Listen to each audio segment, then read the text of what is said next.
Colectivo Taquión, en colaboración con Oasis Radio, presentan Charlando con el Taquión, con Raúl Pérez Enríquez.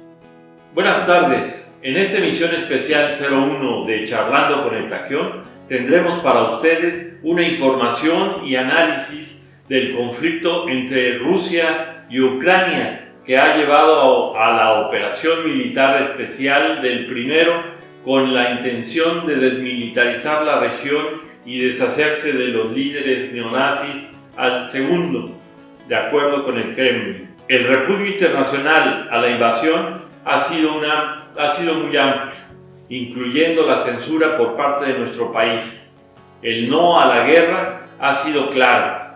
Sin embargo, debemos analizar la situación para estar en posición de apoyar una salida que lleve a la finalización de la guerra lo más pronto posible y con el menor daño de vidas humanas y a la paz en el resto del mundo.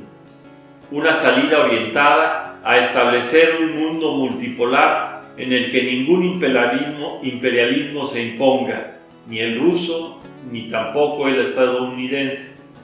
Por ello, en esta emisión tendremos solamente 3 secciones. A. Eventos clave del conflicto, en donde revisaremos lo más sobresaliente de los últimos 10 años, de 2013 a 2022. B. El anuncio de Biden sobre las sanciones económicas a Rusia. Y C. A manera de entrevista, la lectura de la opinión de José Blanco acerca del enfrentamiento entre Estados Unidos y el bloque Rusia-China. Comenzamos. Eventos clave del conflicto. A las 4 de la madrugada de este 24 de febrero, Rusia inició una operación militar especial en Ucrania, afirmando que dicha operación pretende proteger a las personas de los abusos y del genocidio de que son objeto por parte del gobierno ucraniano desde hace 8 años. Vladimir Putin inició los bombardeos bajo la mirada atónita de una comunidad internacional. Esta comunidad le pide que se detenga en nombre de la humanidad. La guerra que Estados Unidos venía promoviendo y provocando en las últimas semanas y meses ha empezado. Pero para entender cómo se ha llegado hasta aquí, se debe retroceder al menos al año 2013.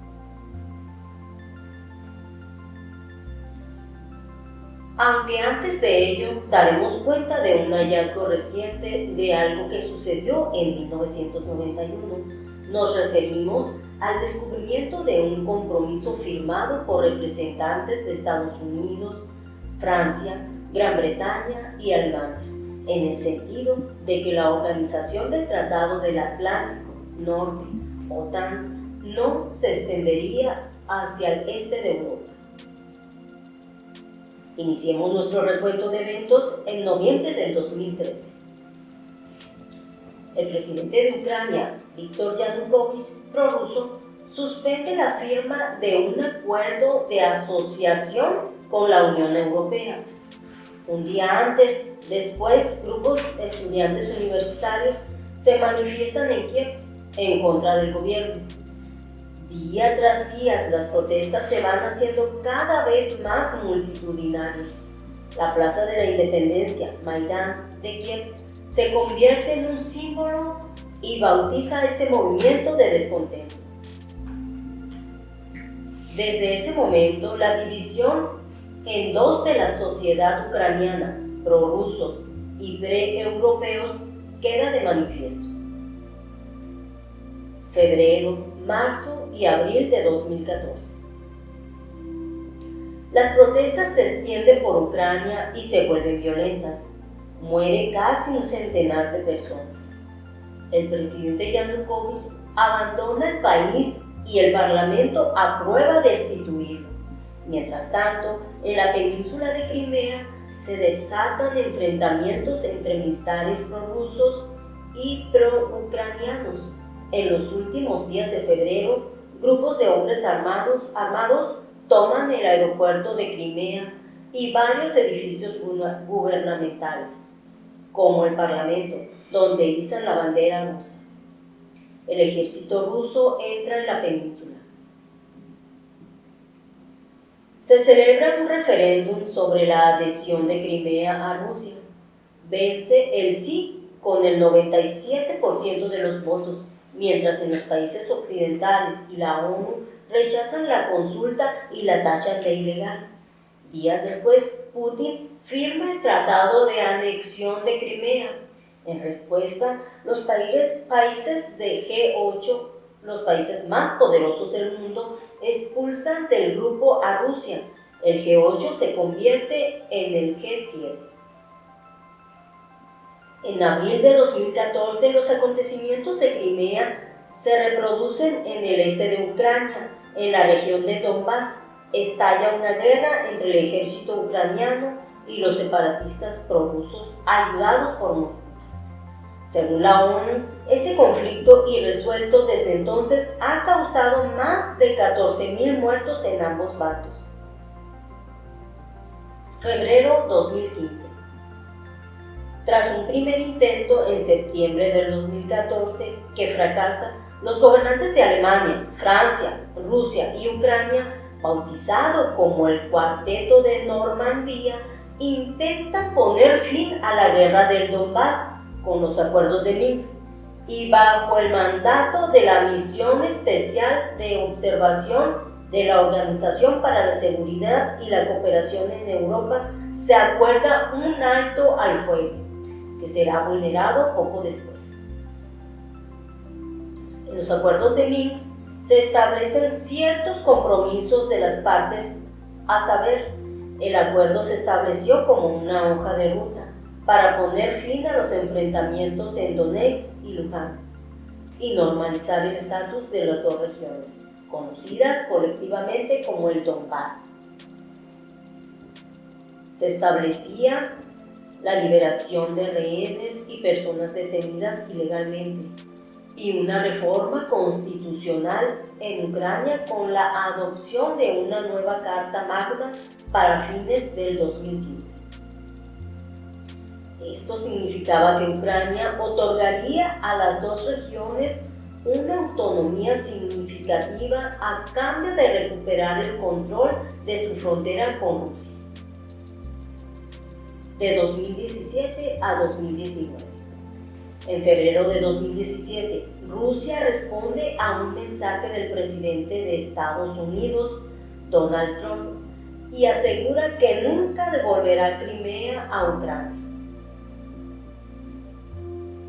En septiembre de ese mismo año, entra en vigor el acuerdo de asociación entre la Unión Europea y Ucrania, que incluye un tratado de libre comercio y pretende profundizar los lazos políticos y económicos entre las dos partes, incluyendo la posibilidad del ingreso de Ucrania a la OTAN. Desde el 2016, los intentos de resolver la guerra del Donbass apenas han dado frutos. En diciembre de 2019, se celebra en París otra cumbre del Cuarteto de Normandía.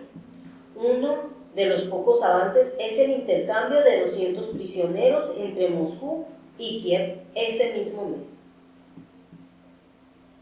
Marzo de 2021. En una entrevista en televisión preguntan al presidente de Estados Unidos, Joe Biden, si piensa que Vladimir Putin es un asesino. Lo creo, responde Biden. Sus palabras anticipan una escalada de tensión entre ambos países. Rusia, en respuesta, retira temporalmente a su embajador de Estados Unidos, Anatoly Antonov. Abril de 2021. Kiev denuncia la concentración de más de 100.000 militares rusos en la región. Según Washington, es la mayor acumulación de efectivos rusos en la frontera con Ucrania, desde el conflicto de 2014. En ese momento, Moscú dice que está realizando ejercicios en respuesta a las actividades militares amenazantes de la OTAN cerca de sus fronteras. Este mismo mes, la Casa Blanca impone sanciones a Rusia por su interferencia en las elecciones de Estados Unidos y anuncia que deportará a 10 empleados de la embajada rusa en Washington. Rusia responde con otras 10 expulsiones de diplomáticos estadounidenses. Junio del 2021. El día 16, Putin y Biden se reúnen en Ginebra. Contrastan sus diferencias en varias cuestiones, principalmente en derechos humanos y en ciberataques. La cumbre concluye con pocos resultados. El día 23, Rusia lanza disparos de advertencia contra un barco británico en el Mar Negro, cerca de la península de Crimea, y días antes de esos ejercicios navales de la OTAN en el mismo lugar. El día 20, Putin asegura que el apoyo militar occidental a Ucrania y la intención de incorporarla a la OTAN crean problemas de seguridad significativos para Rusia.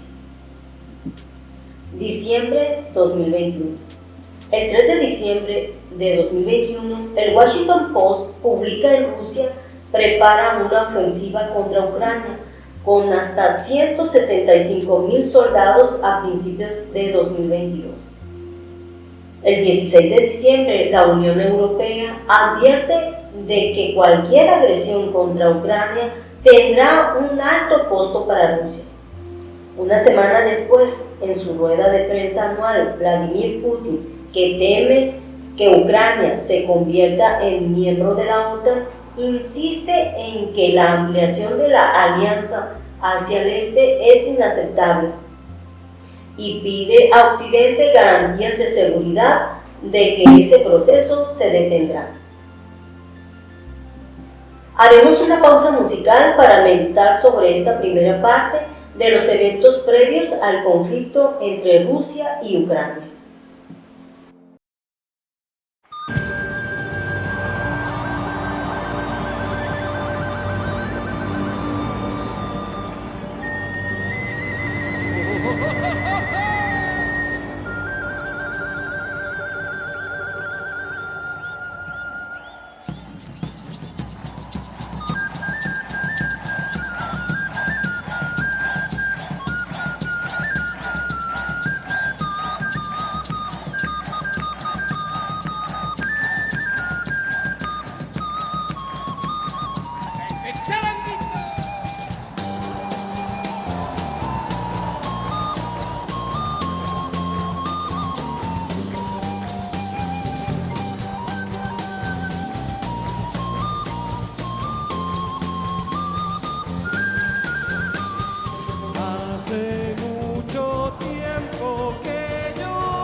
quiere juntar. Si este mundo es uno y para todos, todos juntos vamos a vivir.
¡Todos juntos!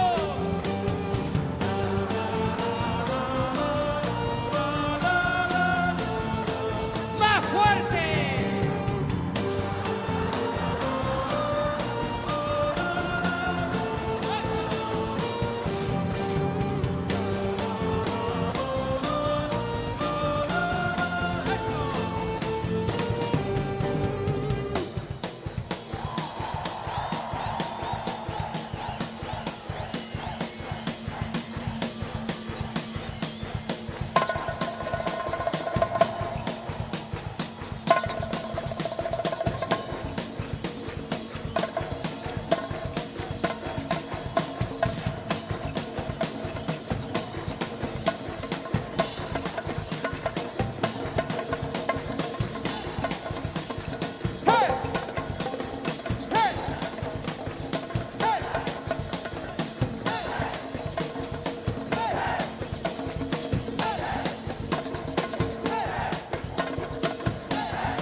Pasemos ahora a una revisión de los eventos de este año 2022.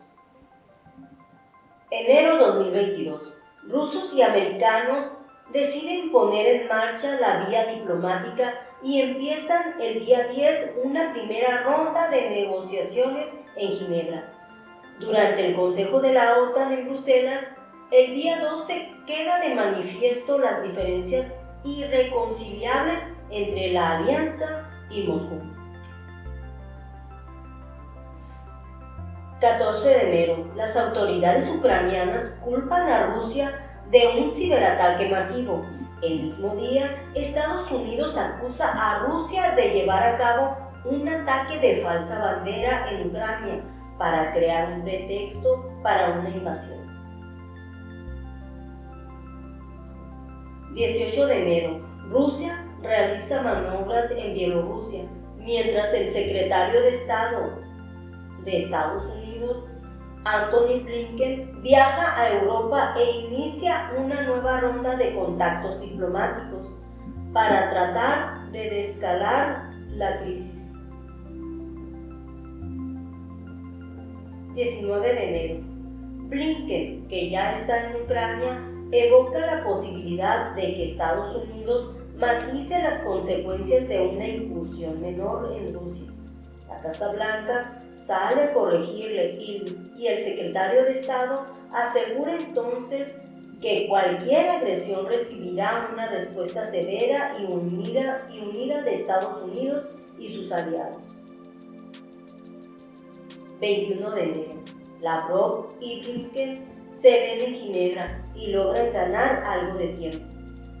El ministro de Exteriores ruso dice que no va a atacar Ucrania y anuncia que Estados Unidos le ha prometido responder por escrito a sus demandas de seguridad. Blinken ofrece diálogos sin llegar a formalizar compromisos de seguridad, y advierte de que responderá si hay invasión. 23 de enero. Washington anuncia la repatriación de las familias de sus diplomáticos a Ucrania ante el riesgo de que Rusia invada ese país. Recomienda a sus ciudadanos que salgan de Ucrania. Otros países como Reino Unido replican esta medida. Están presionando a una polarización entre Rusia y Ucrania. 24 de enero. La tensión vuelve a escalar. Estados Unidos admite la posibilidad de enviar militares a Europa del Este y los países bálticos. La OTAN anuncia que está reforzando su flanco oriental, mientras Rusia denuncia la histeria de Occidente. Para el Kremlin, la responsabilidad por la tensión que se vive en el este de Europa recae sobre Estados Unidos y sus aliados. 29 de enero.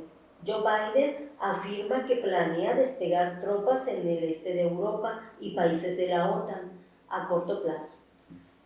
En los días previos, el Pentágono asegura que tiene 8.500 soldados en alerta máxima. 31 de enero. En el debate del Consejo de la Seguridad de la ONU sobre la crisis desatada por el despliegue de la frontera con Ucrania, Rusia acusa al gobierno ucraniano de estar formado por puros nazis. Febrero 2022. 3 de febrero, Washington denuncia que Putin quiere justificar la guerra en Ucrania con un falso video de una matanza de rusos en ese país. 7 de febrero, Xi Jinping y Vladimir Putin firman en Pekín una declaración en la que instan a que Occidente abandone los enfoques ideologizados de la Guerra Fría y piden a la OTAN que descarte la expansión en Europa del Este. 8 de febrero, el presidente francés Emmanuel Macron, erigido en una suerte de mediador en la crisis, se reúne con el presidente Putin en el Kremlin y le pide que no vaya a la guerra, y asegura, tras su encuentro, que el líder ruso le ha garantizado que no habrá escalada. Horas después, Putin le humilla y niega haber prometido nada. 17 de febrero. El gobierno ucraniano y los separatistas prorrusos se acusan mutuamente de bombardear la línea del frente del Donbass. 21 de febrero. Vladimir Putin reconoce los territorios separatistas de Donetsk y Lugansk, conocidos como Donbass, y da instrucciones para desplegar al ejército ruso en estos territorios rebeldes de Ucrania. 22 de febrero. En respuesta a las acciones de Putin, Alemania anuncia que paralizará la certificación del gasoducto Nord Stream 2. Horas después, el presidente de Estados Unidos, Joe Biden, confirma que sancionará a la empresa encargada de operar el gasoducto. 23 de febrero. Después de una larga conversación telefónica entre Biden y Zelensky, Ucrania declara el estado de emergencia y autoriza a sus ciudadanos a tener armas.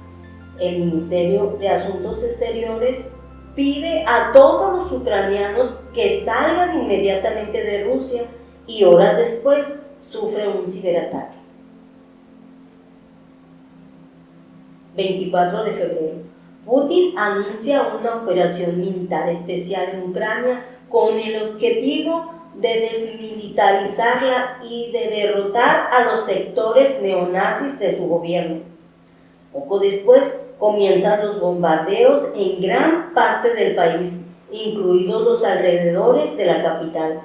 Las Fuerzas Armadas de Rusia neutralizan la defensa antiaérea de Ucrania y destruyen la infraestructura de las bases aéreas.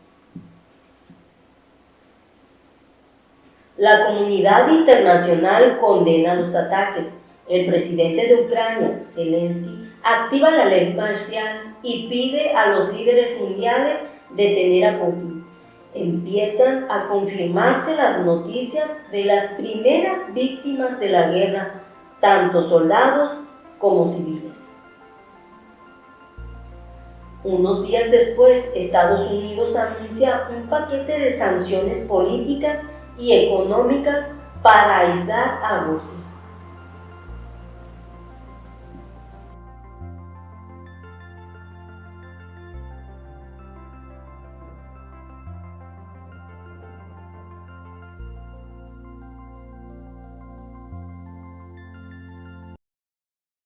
Lo que te puedo decir es que son bastante hipócritas los llamados a la paz cuando provienen de los países dedicados a la guerra. Los 5 países que manejan el mundo hoy por hoy son los que tienen derecho de veto en las Naciones Unidas. Y esos 5 países todopoderosos, que mandan mucho más que nadie en este planeta nuestro, son los 5 países que son los que velan por la paz y también los principales productores de armas. Entonces cuando uno escucha discursos fervorosos por la paz, tiene que escucharlos con cierta desconfianza, porque suelen ser pronunciados por los mercaderes de la guerra. Oasis, Radio Ciudadana. Arte y cultura para el pueblo. Thank you, thank you, thank you. Gracias, gracias. Thank you all very much. Gracias, muchas gracias a todos. Thank you.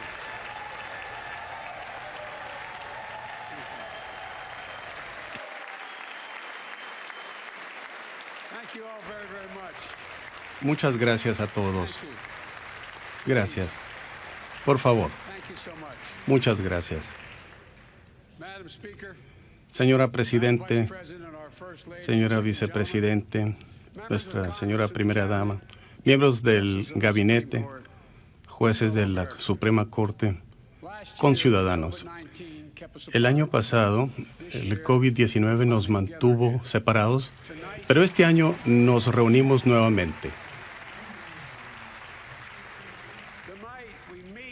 Esta noche nos reunimos como demócratas, republicanos e independientes, pero de mayor importancia como estadounidenses, con un deber mutuo para con el país, con el pueblo estadounidense y la Constitución, y un empeño incansable de que la libertad siempre triunfará sobre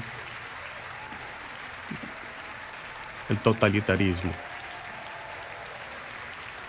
la tiranía.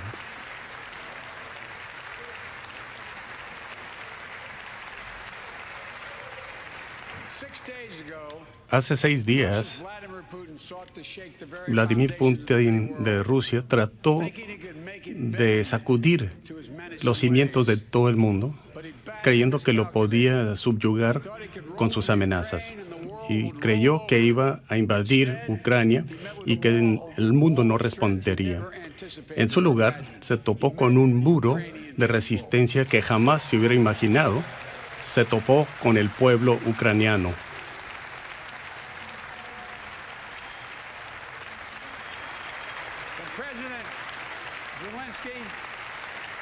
Y el presidente Zelensky y a todos los ucranianos, su determinación, su valor realmente sirve para inspirar a todo el mundo. Grupos de ciudadanos obstruyendo el paso a tanques con sus cuerpos. Estamos hablando de maestros, estudiantes que se tornaron soldados para defender su tierra soberana. Y en esta lucha, el presidente Zelensky dijo en su discurso al Parlamento Europeo que la luz triunfará sobre la oscuridad, y el embajador de Ucrania nos acompaña aquí y acompaña a la primera dama. Quiero pedir que se ponga de pie para que todo el mundo vea esta señal de la fe que tenemos en su pueblo. Gracias, gracias por su valor.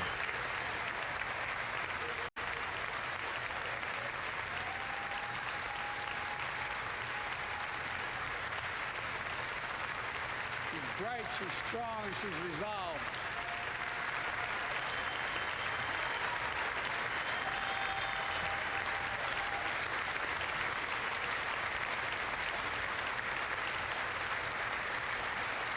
Yes. Nosotros en Estados Unidos nos unimos al pueblo ucraniano y a lo largo de nuestra historia hemos aprendido esta lección. Cuando los dictadores no pagan un precio por su agresión, tienden a causar más caos, siguen movilizándose y el costo y las amenazas para Estados Unidos y para el resto del mundo sigue creciendo. Y es por eso que se creó la alianza de la OTAN para asegurar la paz y estabilidad en Europa después de la Segunda Guerra Mundial.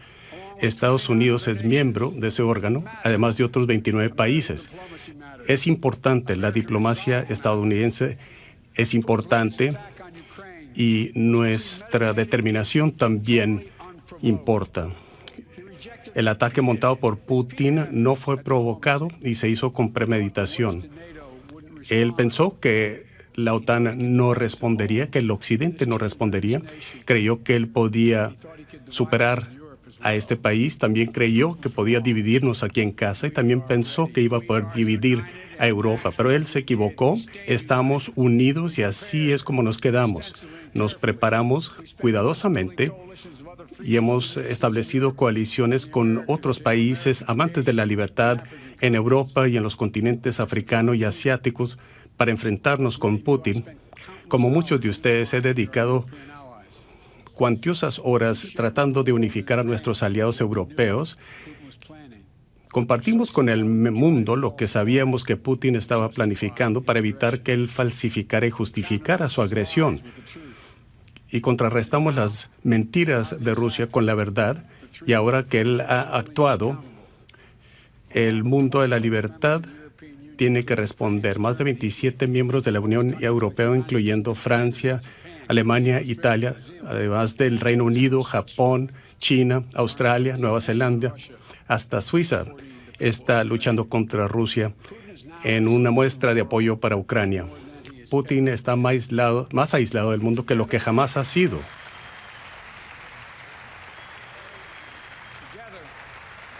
Y juntos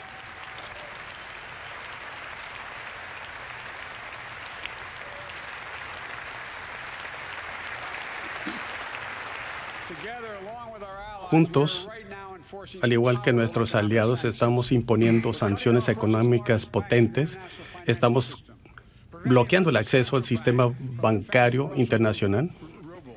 Estamos evitando que el rublo ruso se fortalezca y haciendo de su fondo de guerra algo inútil, porque estamos eliminando su acceso a tecnología que dará lugar a un debilitamiento de sus fuerzas militares por muchos años. Hoy les digo a los oligarcas rusos y demás líderes corruptos que han ganado millones a través de este régimen violento, ya no se les permitirá actuar como lo han hecho. Y lo digo en serio.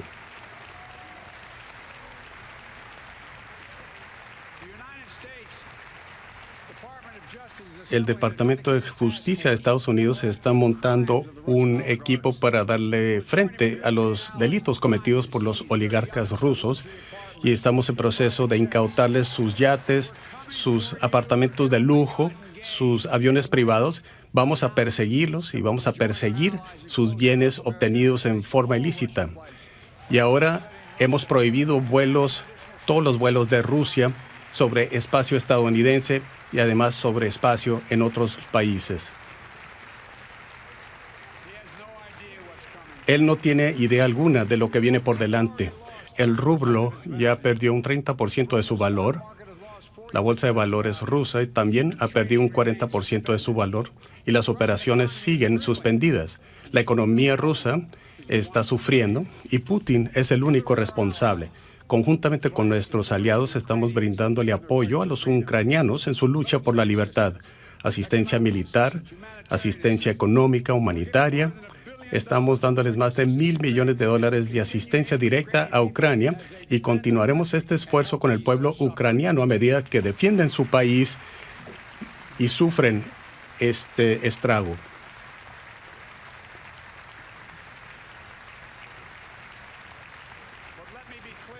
Pero quiero ser muy claro. Nuestras fuerzas no están emprendidas ni se emprenderán en el conflicto con fuerzas rusas en Ucrania. Nuestras fuerzas no irán a Europa a luchar con Ucrania, sino que estaremos preparados para defender a nuestros aliados en dado caso que Putin decida movilizarse más hacia el occidente. Para ese efecto, hemos desplegado y emplazado fuerzas y activos en distintos países que incluyen Letonia, Estonia y Lituania. Y he dicho claramente que los Estados Unidos y sus aliados defenderán cada pulgada de territorio que es territorio de la OTAN, con toda la fuerza y el poder colectivo de todos nuestros países conjuntos, cada pulgada.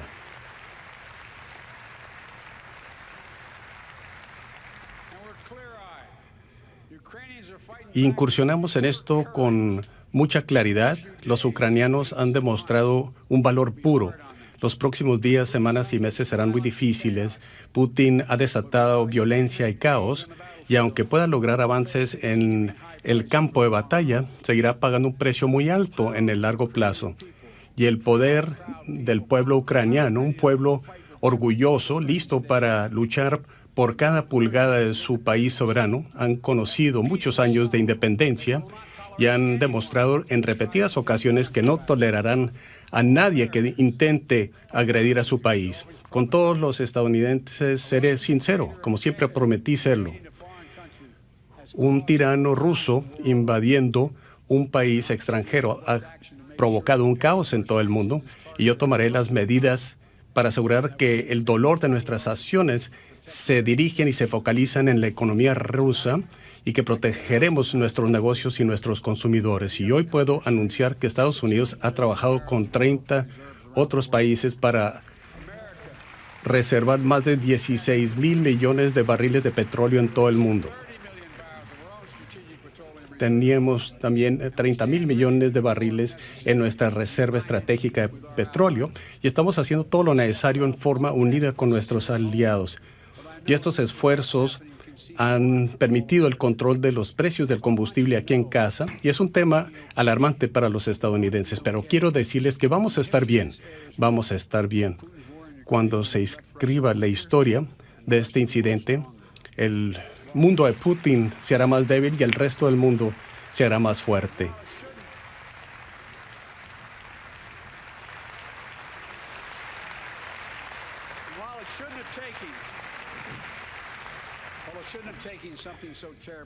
Aunque no debió haber tomado algo tan terrible para que todas las personas en el mundo vieran con claridad lo que está ocurriendo, ahora lo podemos ver. Vemos la unidad de los líderes de muchos países, una Europa más unificada, un Occidente más unificado.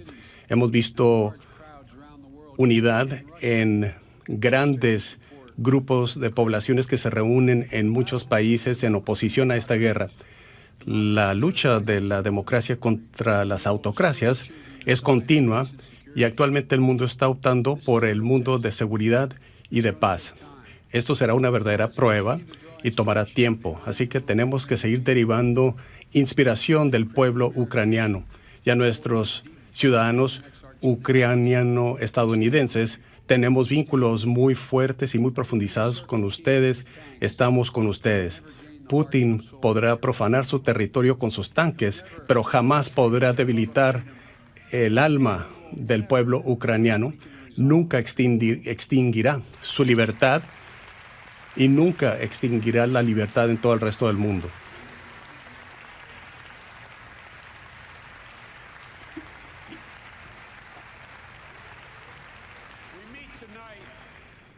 Nos reunimos hoy en un país que ha cursado 2 de los años más difíciles que ha enfrentado en toda su historia.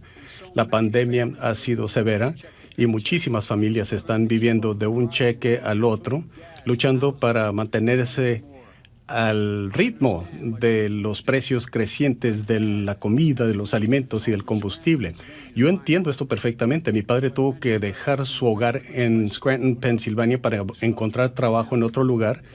Y esto fue provocado por un incremento en precios. Y eso impactó a mi familia. Y es lo primero que quise hacer como presidente, hablar del plan de rescate para Estados Unidos. Las personas estaban sufriendo, tuvimos que actuar y lo hicimos.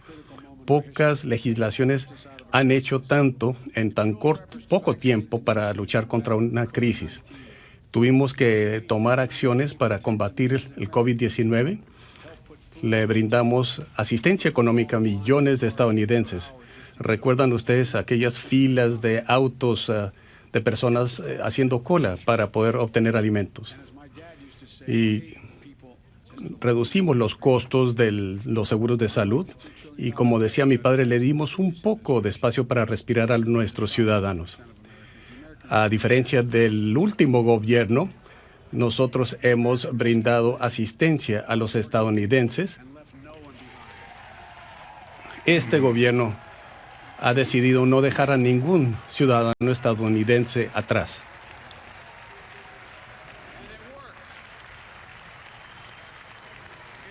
Y esto funcionó.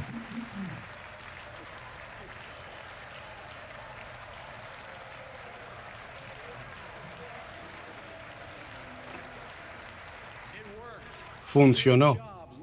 Creamos empleos, muchos empleos. De hecho, nuestra economía creó más de 6.5 millones de empleos nuevos tan solo el año pasado.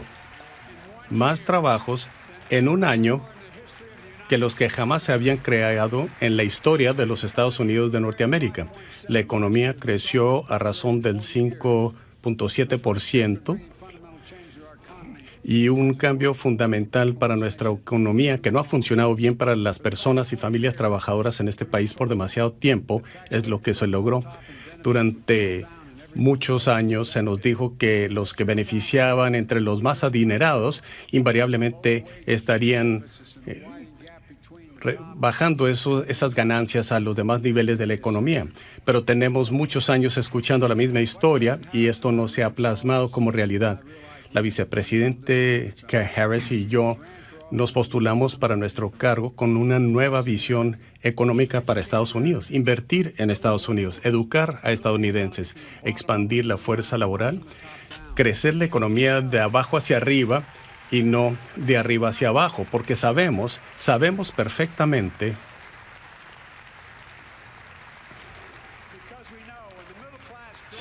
que cuando la clase media crece, los pobres se disminuyen.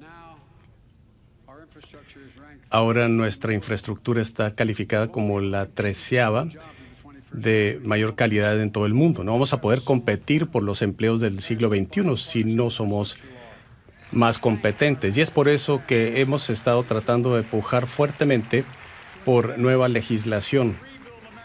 Queremos reconstruir Estados Unidos y esto será la inversión única. A manera de entrevista con José Blanco, articulista de La Jornada. 1 de marzo de 2022. Estados Unidos contra China y Rusia. El etos de nuestra época es intensamente antibelicista. La guerra es objeto de un rotundo rechazo, de una condena moral sin miramientos. Es un crimen sin paliativos, una aberración inhumana. La repulsa de Rusia por su guerra contra Ucrania cuenta con la cuasi unanimidad de los medios de Occidente. Lo mismo ocurre con las voces de la derecha, el centro, la izquierda, demócratas y republicanos de Estados Unidos o Bergoglio y algunas izquierdas soviéticas, las hay defendiendo a Lenin frente a Putin. Todos embarcados en esta santa cruzada. Muy bien, qué bien.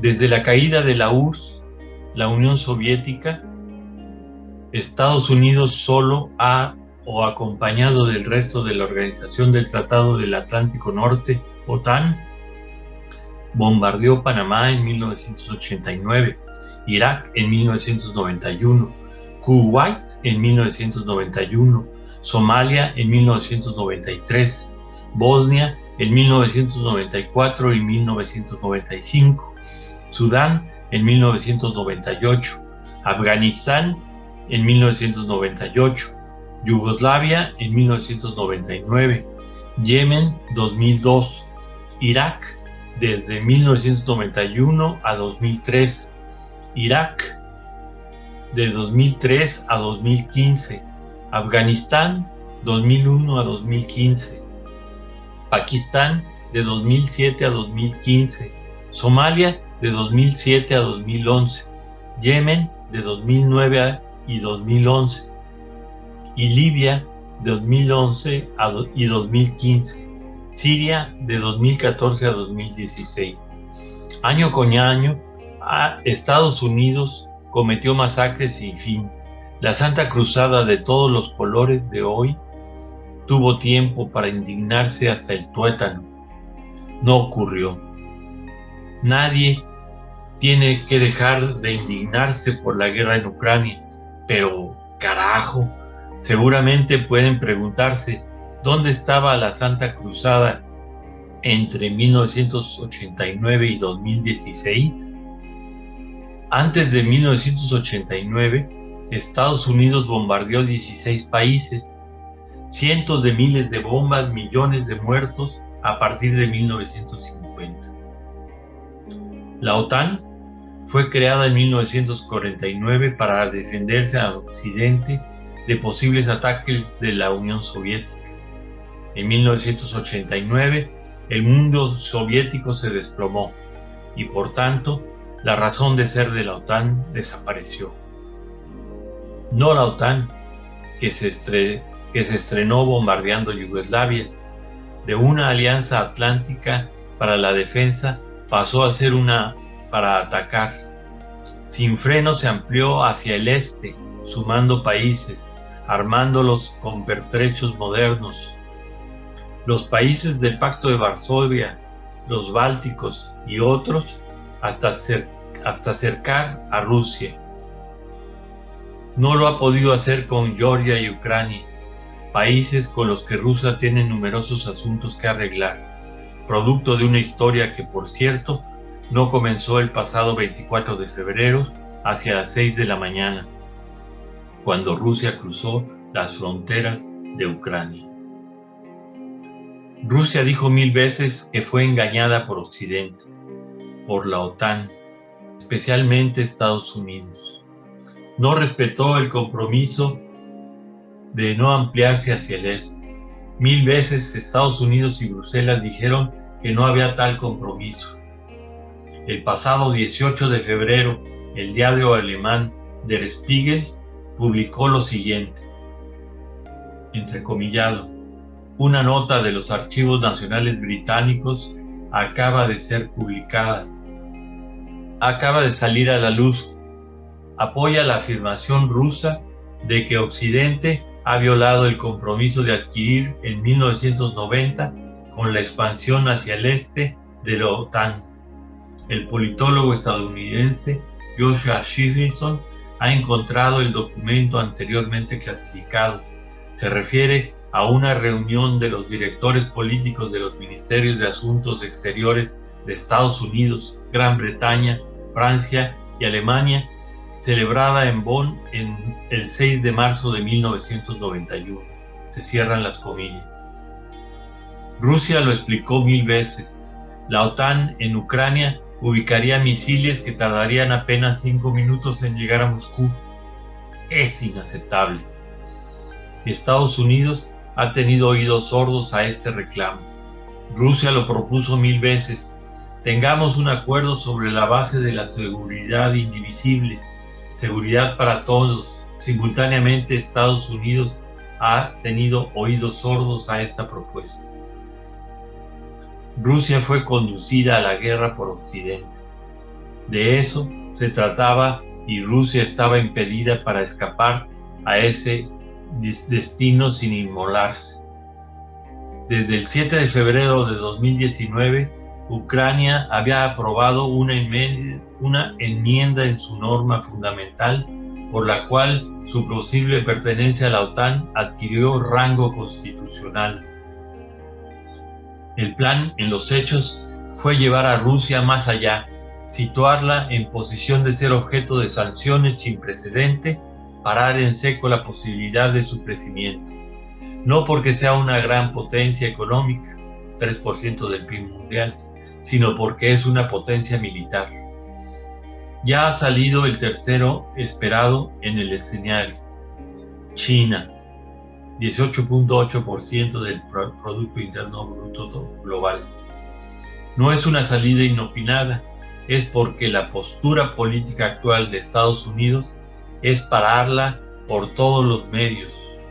Rusia y China parecen haber asumido la ruptura que Estados Unidos está operando. La formación del eje China-Rusia rompe todos los equilibrios, cambia la faz del mundo de un mundo abisal, partiéndolo en dos polos desconectados y antagónicos: Estados Unidos y China-Rusia, mientras Europa, dócil y sumisa, pasará a un plano menor. ¿Acaso es lo que estamos viendo nacer? ¿Un mundo peligroso para la humanidad? ¿Una nueva guerra fría siempre en ciernes de convertirse en una altísima temperatura? ¿Una inseguridad omniabarcante, el riesgo de vivir caminando hacia el infierno terminal? La desconexión de China, no obstante, parece muy difícil, dado el vasto tejido de sus relaciones económicas con el resto del mundo. Basta con tenerlo en determinados bienes estratégicos como los microchips. La regla emprendida por Estados Unidos contra China y Rusia puede también entrar en zonas inciertas, dadas las grietas políticas y económicas de Estados Unidos expuestas a quien quiera verlas. En Ucrania, la OTAN no está por la desescalada. Veremos. Hasta aquí la opinión de José Blanco.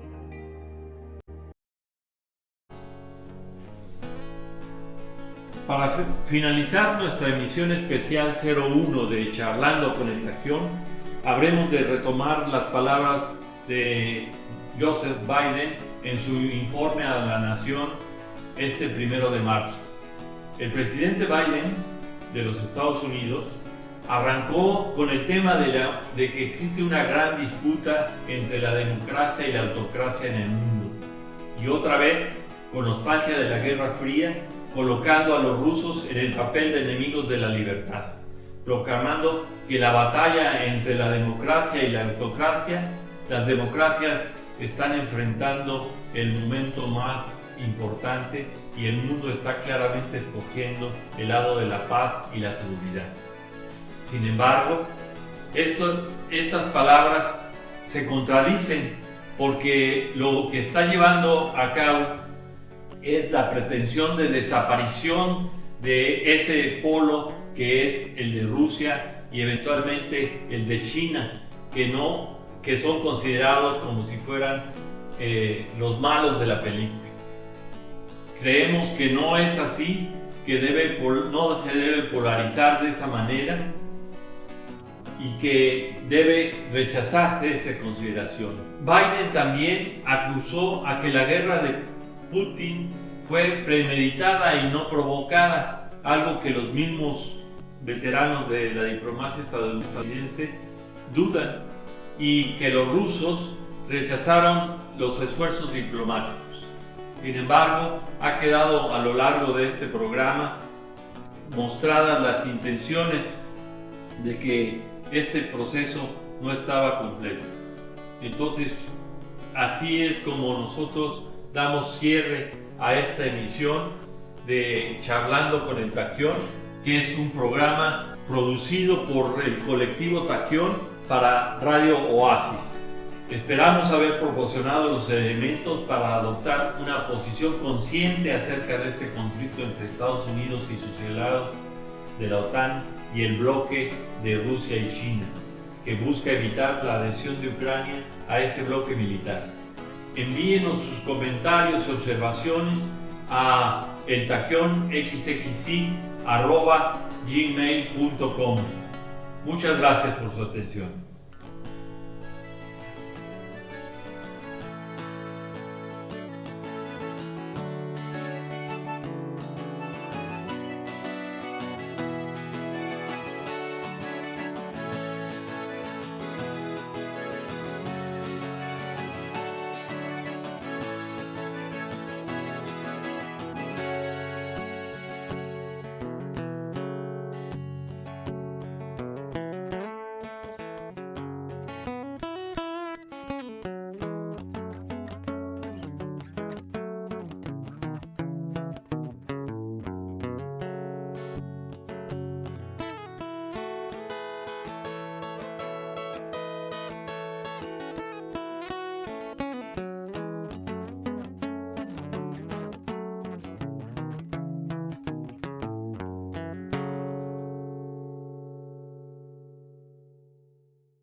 Oasis, Radio Ciudadana.